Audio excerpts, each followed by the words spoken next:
Haven't had a lot of failures with the current brushless type of throttle position sensor.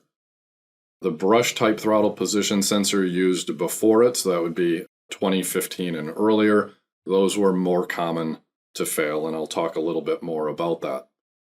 When we do have a throttle position sensor failure, regardless of what type of throttle position sensor it is, the most common failure is that it just doesn't indicate the correct throttle position, meaning the throttle plate is closed or it's open 20%, but the throttle position sensor is indicating that it's open 80 to 100%.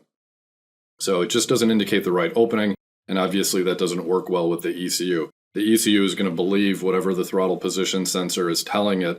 So if it thinks the throttle is wide open when it's really not, it's going to act like the throttle is wide open and add a lot of fuel. And the engine is going to run poor. Usually it's excessively rich at that point. It might be difficult to start. It might run poorly when started. It might not start at all. That's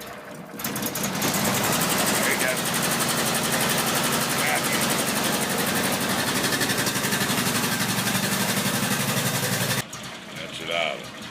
Okay. Ready? Yep.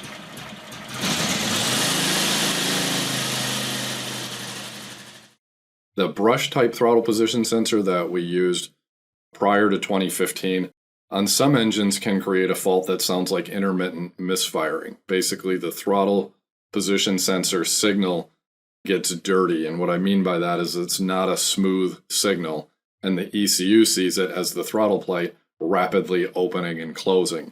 So it will actually momentarily turn off the injectors when it sees that throttle slam shut, or it thinks the throttle slammed shut, and that's what's causing it to sound like an intermittent misfire.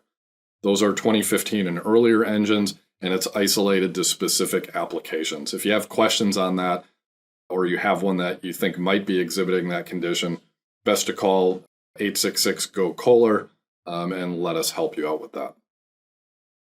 Fault codes, usually none. This is a problem that when it fails, it's still providing data, it's just that the data is incorrect. And that's very common to EFI components. Unfortunately, they rarely fail where they just go open or short and they're just dead. That would be way too easy.